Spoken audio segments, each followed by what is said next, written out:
নিয়োগপত্র নেই, মাইনেও পায় না, নিজে থেকেই শহর পরিচ্ছন্ন রাখার দায়িত্ব কাঁধে তুলে নেয় কাক। ঝাড়ুদার বলে পরিচিতিও আছে, কিন্তু দিনকে দিন এই শহর থেকে হারিয়ে যাচ্ছে কাক। এখন আর শহরে কাকের ডাকে ঘুম ভাঙে না।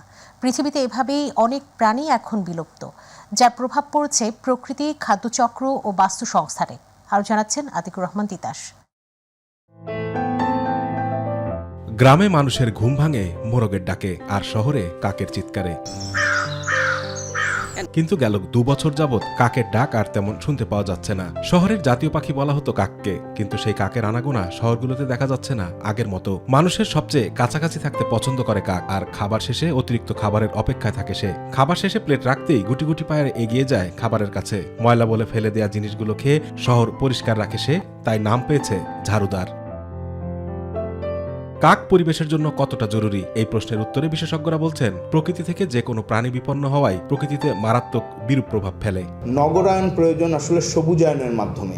আমাদের নগরায়নকে চিন্তা করতে হবে সবুজায়নের দিক থেকে।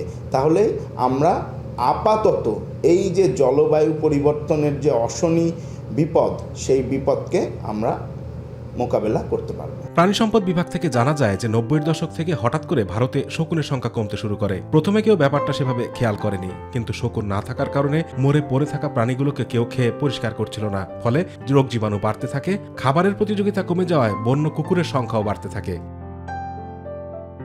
আর কুকুরের কামড়ে আক্রান্ত মানুষের সংখ্যাও বেড়ে গেলে জলাতঙ্ক রোগ বাড়ে, একই সাথে বাড়তে থাকে ইঁদুরের সংখ্যাও। কাক সাধারণত পরিবেশে দূষণ ছড়ায় এমন সব উপকরণ খুঁজে বেড়ায় এবং নিজে সেগুলো গ্রহণ করে। এখন সিটি কর্পোরেশন বিভিন্ন স্থানে বর্জ্য জমাকরণ কেন্দ্র গড়ে তোলায় কাক আর দূষিত কোনো খাবার গ্রহণ করতে পারছে না। গাছ কেটে ফেলায় বাসস্থান হারিয়েছে কাক। এছাড়া প্লাস্টিক ও ধাতব আবর্জনা বেড়ে যাওয়া এবং যত্রতত্র মোবাইল নেটওয়ার্কের টাওয়ারের রেডিয়েশনও প্রাণীদের জন্য প্রতিকূল পরিবেশ তৈরি করছে।